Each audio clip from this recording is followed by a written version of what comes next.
9장 14절부터 18절의 말씀 보겠습니다. 신약 251쪽 로마서 9장 14절부터 18절의 말씀 다 같이 한 목소리로 봉독합니다. 그런즉 우리가 무슨 말 하리요?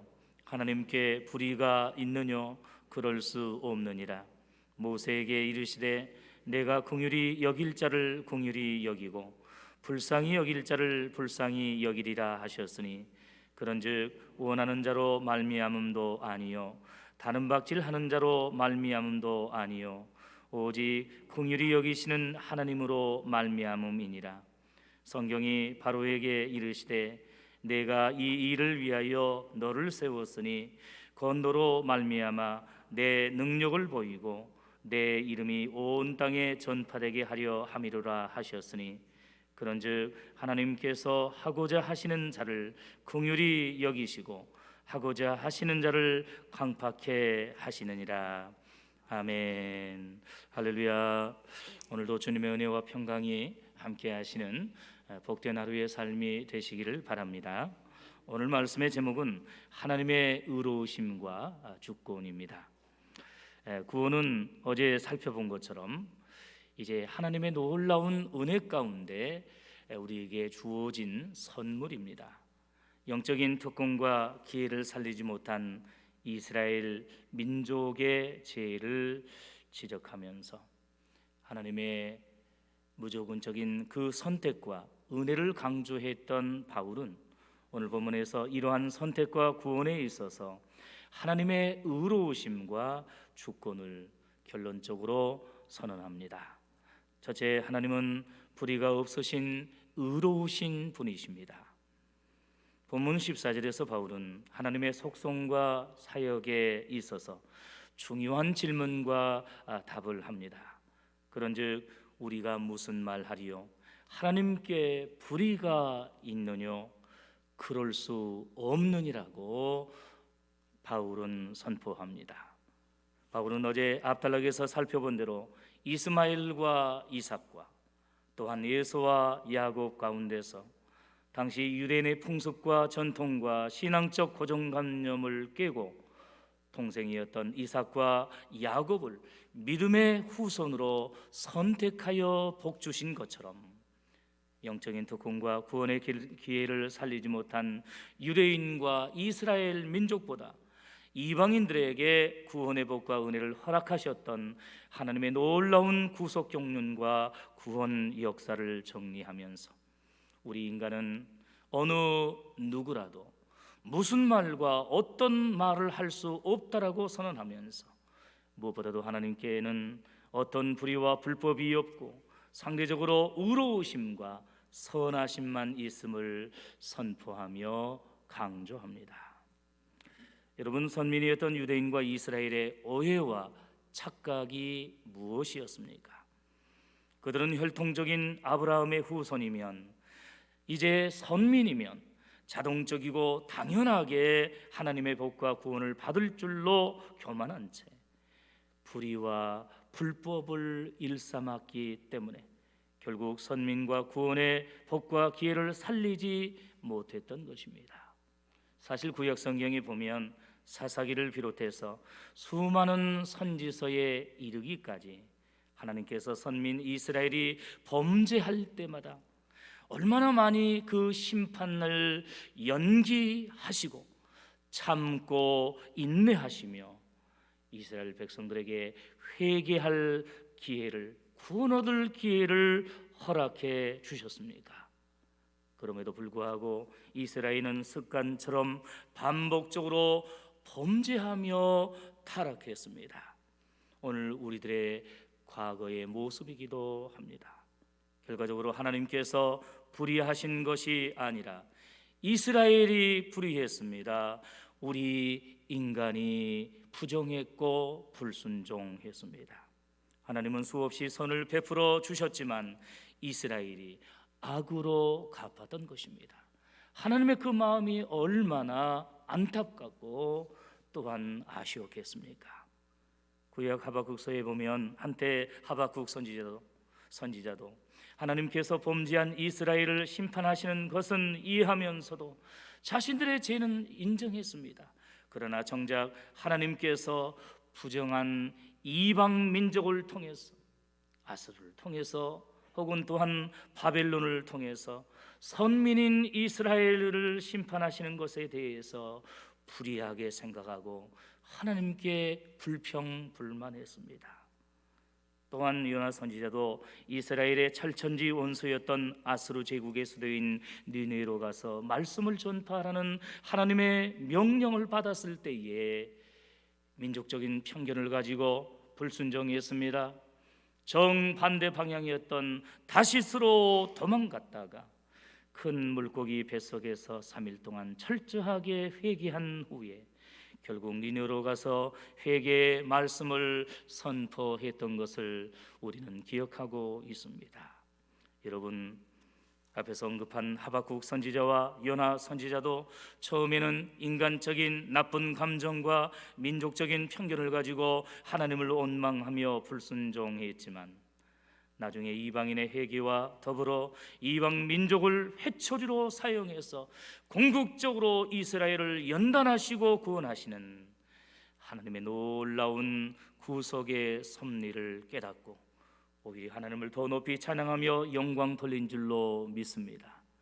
자신의 생각으로는, 인간의 생각으로는 이제 하나님이 불의하게 여겨졌지만 나중에 그 하나님의 놀라운 이제 구원 사역을 깨닫고 하나님의 뜻을 깨닫고 하나님의 의로우심을 찬양하며 영광 돌린 줄로 믿습니다. 이러한 점에서 오늘 우리 성도들과 교회도 때로 어떤 고난과 재난과 위기를 만날지라도 결코 남을 탓하거나 궁극적으로 하나님을 탓하고 원망하지 아니하고 겸손히 우리 자신의 죄악과 실수를 살펴보며 회개함으로 하나님의 구원과 의로우심을 받아 누리는 복된 믿음의 성도들이 되시기를 주님의 이름으로 축원합니다. 두 번째로 하나님은 긍휼과 불쌍히 여김을 통해서 의로우심과 구원을 나타내십니다. 본문 15절에 하나님께서 모세에게 이르시되 내가 긍휼히 여길 자를 긍휼히 여기고 불쌍히 여길 자를 불쌍히 여기리라고 하셨고 16절 뒷부분에서도 오직 긍휼히 여기시는 하나님으로 말미암음이라고 말씀합니다. 여기서 반복적으로 강조하는 내용처럼 여호와 하나님의 대표적인 속성과 신적 성품은 바로 긍휼하심과 사랑입니다. 여러분, 출애굽기 33장에 보면 하나님께서 모세를 통해 첫 번째 십계명을 주셨으나 산 밑에 있던 아론과 이스라엘 백성들이 기다리다 지친 나머지 금송아지를 만들어 우상을 숭배함으로 이제 하나님을 진노케 했습니다. 그것을 바라본 모세가 십계명 돌판을 던져서 깨뜨렸습니다. 이처럼 범죄한 이스라엘을 그 자리에서 하나님께서 다 몰살해도 결코 할 말이 없었습니다. 그러나 하나님은 그들을 용서해 주시고 한 번 더 기회를 주시되 두 번째 십계명 돌판을 허락해 주셨으며 무사히 약속하신 가나안 땅에 입성하는 긍휼을, 사랑을, 구속을 베풀어 주신 줄로 믿습니다. 여러분, 무엇보다도 최고의 긍휼하심은 제2의 이스라엘 백성들처럼 언제와 자범죄로 전적으로 부패하고 타락한 우리들을 구원해 주시기 위해서 독생자 예수님을 십자가에서 희생하시기까지 최고의 긍휼과 사랑을 베풀어 주셨음을 믿고 감사하시기를 바랍니다. 이보다 더 큰 긍휼과 이보다 더 큰 인애와 사랑이 어디 있다는 말입니까? 오늘 이 새벽에 예배하며 기도하는 우리 성도들에게도 하나님의 그 크신 긍휼과 은혜와 사랑을 풍성하게 허락해 주시기를 간절히 소원합니다. 결론입니다. 18절에서도 그런즉 하나님께서 하고자 하시는 자를 긍휼히 여기시고 하고자 하시는 자를 강팍해 하시느니라고 말씀했습니다. 모든 것이 이제 하나님의 뜻에, 하나님의 주권에 달려 있음을 강조하고 있습니다. 인간의 생사화복과 역사의 흥망성쇠를 주관하시는 하나님께서는 애굽의 바로 왕은 강팍해 하시고 버리시되 모세와 이스라엘 백성은 긍휼히 여겨 구속해 주셨습니다. 오늘 우리들의 모습은 어떠합니까? 세상의 불신자들과 비교해서 인간적으로, 세상적으로 우리가 어떤 선이 있고 우리가 어떤 그 무엇이 이제 조건이 좋아서가 아니라 하나님께서 세상의 불신자들의 마음은 강팍해 하셨고 오늘 우리들에게는 긍휼히 여겨주시고 구속의 사랑을 베풀어 주셨기 때문에 그 하나님의 놀라운 선택과 주권으로 말미암아 우리가 예수님을 믿음으로 구원받아 천국 백성이 된 것을 감사하시기를 바랍니다. 오늘 우리가 구원받은 것도, 귀한 직분과 사명을 감당하는 것도, 많은 고난과 시험 가운데서 여기까지 살아왔고 앞으로도 많은 불안과 불확실성이 이제 우리의 앞을 가로막는다 할지라도 우리가 날마다 감사하며 기도하며 믿음으로 살아갈 수 있는 것은 하나님께서 우리에게 긍휼히 여겨주시고 의를 베풀어 주시고 우리를 도와주시고 우리와 함께해 주실 것을 믿기 때문입니다. 이처럼 죄악 가운데서 우리를 구원해 주신 그 하나님께서 우리와 또한 우리 교회와 우리 나라와 민족을 코로나 바이러스 상황 속에서도 지켜주시고 사탄 마귀와 그 어떤 고난과 시험 가운데서라도 역경 가운데서라도 하나님께서 긍휼히 여겨주시고 의를 베풀어 주심으로 이제 평안히 인도해 주실 것을 믿고 새벽을 깨어 기도하며 의로우신 그 하나님 앞에 감사하며 깨어 기도하는 복된 믿음의 성도들이 다 되시기를 주님의 이름으로 간절히 축원합니다. 기도하겠습니다. 이 시간 우리 함께 이제 합심해서 기도할 때에 첫째, 우리에게 의로우심과 긍휼하심을 베풀어 주신 하나님의 은혜에 감사하며 믿음으로 살게 하여 주옵소서.